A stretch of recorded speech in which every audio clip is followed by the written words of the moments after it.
What's up, everybody? Chris here from Chris Gates Fitness, back with another episode, and I want to thank you for tuning in. Today's episode is on planning for recovery and how you should structure a deload week into your overall training program. There's video of this episode on YouTube and Facebook. You can listen to this episode on a podcast channel. We're on Apple Podcasts and Spotify, and you can find me on any social media platform. So like I said, YouTube and Facebook. We're also on Twitter, Instagram, and LinkedIn. Just search for Chris Gates Fitness and follow along. You'll find me on any of those platforms. Also, before we get started, I am a coach. So if you're interested in taking your fitness and nutrition to the next level, coaching is something that I do, and I would love to work with you. Let's get in touch, talk about what you're looking for, what type of program might work for you.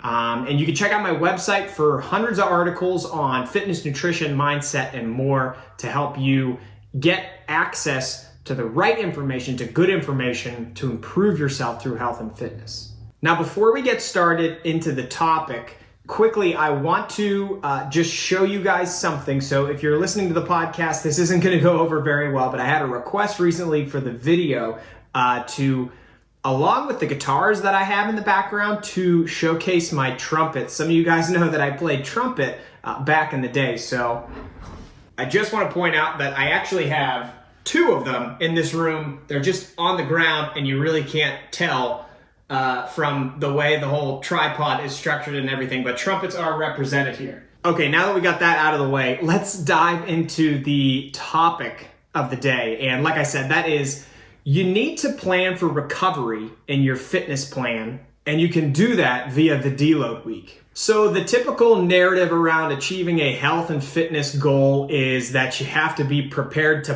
bust your ass in the gym.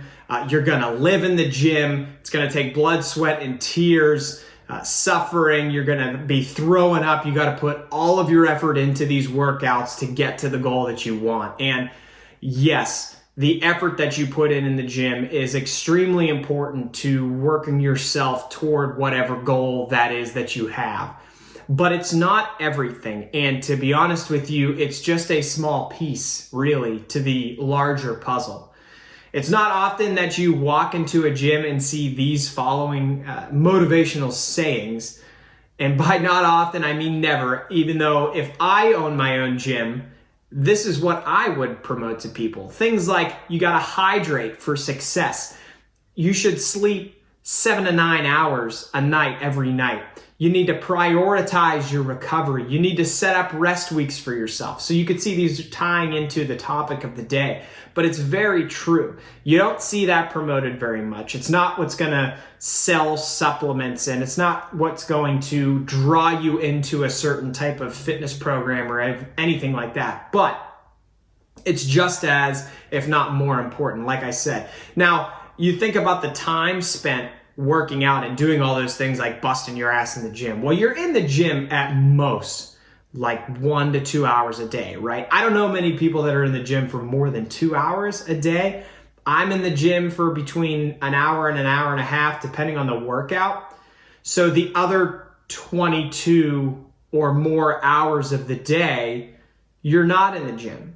And this goes towards that whole idea of what you do outside of the gym is really what makes what you do inside the gym count. And these are with things like your nutrition, your diet, how much protein are you eating, what are your calories, are they relating to your goals, stuff like that. Nutrition's part of your recovery, but there are a lot of other aspects too. And I want to dive into those today in this episode to talk about why recovery is so important and how we can prioritize recovery by scheduling something in our training program called a deload week. So let's start by defining what a deload week is.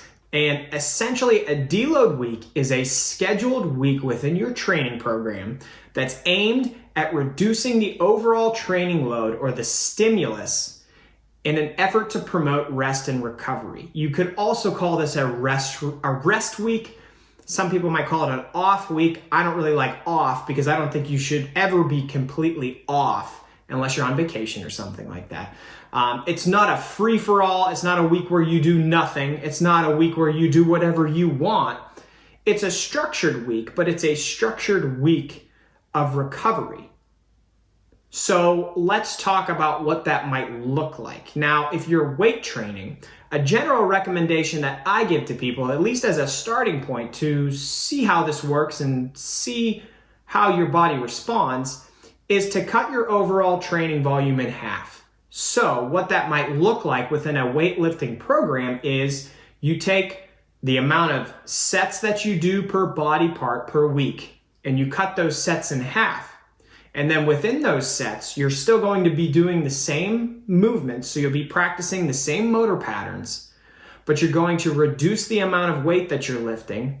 And you're also going to reduce the amount of sets, or the amount of reps per set. So an example of that would be on Mondays, if you're doing your first exercise is dumbbell chest press, and say you do 4 sets of 8 reps at 75 pounds. Well, what I would recommend is first you cut that 4 sets down to 2 sets, and then you bring 75 pounds down to 60 or 65 pounds. So you can see we cut the volume in half and we reduce the overall load.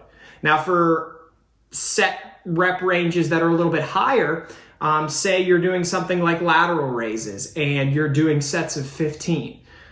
Again, cut the sets in half, bring the reps down, and bring the load down. So it's just finding different ways to continue working the motor patterns that we're practicing and continue to exercise, but do so in a way that reduces the overall workload and stimulus of your workout so that your body can almost actively recover. So you stay familiar with everything that you're doing, but you're reducing the load on your body so that you can get back to baseline. Now you can take a similar approach with aerobic training too. So say you're running 15 miles a week and you're doing that across 3 runs per week. Well, we got an easy solution here. Cut one of those runs out and cut that overall weekly mileage down to 7.5. So it was 15, we cut that in half. We took a run away. So we're still running. We're still getting some mileage out there wherever you're running, but we're reducing it for a week so that the stimulus on our body is less than it normally is. Now, why do we need to do this? Well, we can start by talking about muscle fatigue and recovery. And we can look at recovery in a number of ways, and we will do that in this episode. But during your workout, your body goes through a certain stimulus. So we've talked about weightlifting and running, and I think it makes sense to just continue forward with those 2 examples. With weightlifting, you are lifting weights to put your body through a stimulus that forces it to grow. So you're lifting weights that are probably close to failure. So if we go back to those sets of 75 pounds on a dumbbell chest press, if I'm doing that, I'm trying to put my muscles through a workload that gets them near failure, but not all the way to failure, but it's a significant stress on my body. You're doing that because your body senses that stress and it wants to repair and recover and build itself up stronger to better handle that stress in the future. Now, the same thing would go for running, although we're talking about some different systems there. I don't want to get too deep into the weeds, but the concept is the same. If you go outside and you've been running 3 miles for each one of your runs lately, and today you want to do 4, well, that's an increased stimulus on your body, and your body wants to recover and adapt to better be able to handle those 4 miles in the future, since it's an increase on what you have been doing in the past. This is just the basic way our body responds to any type of exercise. So to recover, we need to give our body adequate rest. We need to give our body adequate nutrition. Often that involves adequate protein. Your body needs certain things to be able to properly recover from the stimulus that you put it through. So when we're recovering our muscles, that's what we're talking about. Now, in terms of mental fatigue and recovery, mental fatigue is a very real thing too. We go through the normal happenings of our day and we experience different things. We're at work, we're with the family, we're with friends. There are stresses, there are things that are pulling at us, and there are demands that we have that aren't involved specifically to our training. Those cause fatigue. And the fatigue of a weightlifting session or any type of workout is going to cause mental fatigue. You're going to have some stresses that happen. And if you're in a consistent program where you're exercising on a regular basis, after you do that for a few weeks on end, it can be pretty draining mentally when, again, that's just one piece to the puzzle of everything else going on in your life. We need to recover mentally as well. So a deload week can help us with that rest and recovery to also give us a kind of a mental break from training. So let's combine those two things, mental fatigue and recovery, and then muscular fatigue and recovery. A deload week, say we do 4 weeks of a consistent training program, and on the 5th week, we do a deload week. By that time, physically, we're probably pretty fatigued and our body could use a rest. Well, you continue to fuel yourself, you get adequate sleep, and you're reducing your workload. That's going to give your body time to repair and recover itself. You're also reducing that workload. You're reducing some of the mental fatigue from that is involved with the actual workout. And you can take your focus and direct it at other things more intently. You're going to be able to kind of reduce the amount of things that are dwelling on you and pulling at you and the stresses that are causing mental fatigue, and that's going to help you as well. By the end of this deload week, you're going to find that your body feels fresher, your mind feels fresher, and you're actually probably going to find that at the end of a deload week, you're ready and raring to go and train again, that's what we all want, right? We want to be able to get excited about being in the gym, because if we're excited about being in the gym, then that's going to make us want to train harder and harder. So coaching cues, we briefly went over this before, but let's expand on it a little bit more. So we've established that you need time for recovery. We have recovery within a single day, we have recovery within a single week, and then we have recovery within an overall training program. These deload weeks are going to fit in to help us manage our recovery across an entire training program. So if I were to suggest to you how to do a deload week, well, it's hard for me to give you a personalized recommendation because we're talking via video or podcast, and I don't really know a lot of details about you. So here's a general way you can start. And then from this starting point, you can kind of refine things and figure out how it might best fit into your training program. So I would say let's break our training program into blocks. And an easy way to do that is to say each month is its own block. Well, let's do 1 month of training. And at the end of that 1 month, we'll take a 1 week deload. And we'll go through the same guidelines and recommendations that I established already. We cut the volume in half, and we continue exercising the same motor patterns, but again, it's just in that reduced capacity. So if you lift weights, reduce the amount of sets and reps. If it's aerobic training, reduce the overall workload and keep the frequency the same.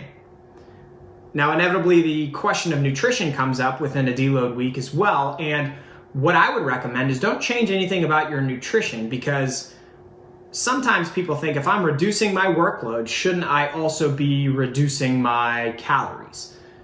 Well, no, not necessarily. If you think about it, in a deload week, you want to recover. You want to promote recovery. So if you're removing nutrients during your deload week, it's just going to remove the amount of nutrients that your body has to utilize to actually promote that recovery. So while we're reducing our overall workload from an exercise standpoint, I would recommend that you keep your nutrition the same, continue to fuel your body, don't worry about what happens to the scale, and just go through that week, keep that consistent while the rest of your variables change. And then once that deload week is over, I kind of mentioned this earlier, I think you're going to feel really ready to go and get back into the gym or get back on the trail, whatever you're doing in your overall fitness plan, and go for another month and then do another deload. And if you learn things about how that deload worked for you in the previous deload week and you'd like to tweak things a little bit in the next one, go ahead and tweak it. The one thing I'll ask that you do is, by tweaking it, don't remove it. It can be very difficult for some of us to schedule a week where we reduce things because we love to get in the gym and we love to work hard and we love the feeling of just getting in a great workout and how that makes you feel. But I promise you, while it may be tough to scale things back for a week, it's going to benefit you tenfold down the road. I can speak from personal experience and with my clients that when we take a deload week, it's often one that people don't want to take. Because if you think of the different goals people have, it's normally build muscle or burn fat, right? Well, if we're building muscle, you want to be in the gym and you want to be breaking your body down because that's the stimulus to make your body grow. So if you take a week away from that, it can be tough. Now, if your goal is to lose weight, burn fat, you don't want to scale back the intensity in your workouts because that energy expenditure in the workouts is what really kind of drives a lot of the weight loss that you get. So either way you slice it, it can be difficult, but I promise you that if you can schedule that deload week and stick to it, doing that periodically is going to benefit you, like I said, tenfold over time. So I hope this episode was helpful. If you have any questions, as always, please feel free to let me know. Be happy to answer any questions. If you have any topics you'd like me to address in the future, also please let me know that. I'm always looking to talk about topics or answer questions that are relevant to everybody. And like I said at the beginning, I am a coach, so if working on your training and nutrition is something that you're interested in, I would love to talk to you and see if there's a program or a coaching service that I offer that might work for you. Follow me on all the social media platforms, YouTube, Facebook, Twitter, Instagram, LinkedIn. Just search for Chris Gates Fitness. You'll find me there. Thank you for watching. Thank you for listening. If you're listening to the podcast, please recommend this to a friend if you know somebody that might be interested in it. Please leave a 5-star review and a comment as well. That really helps the podcast grow and reach more people. But thanks again. I appreciate all you guys. I hope this was helpful, and I'll talk to you again soon. See ya.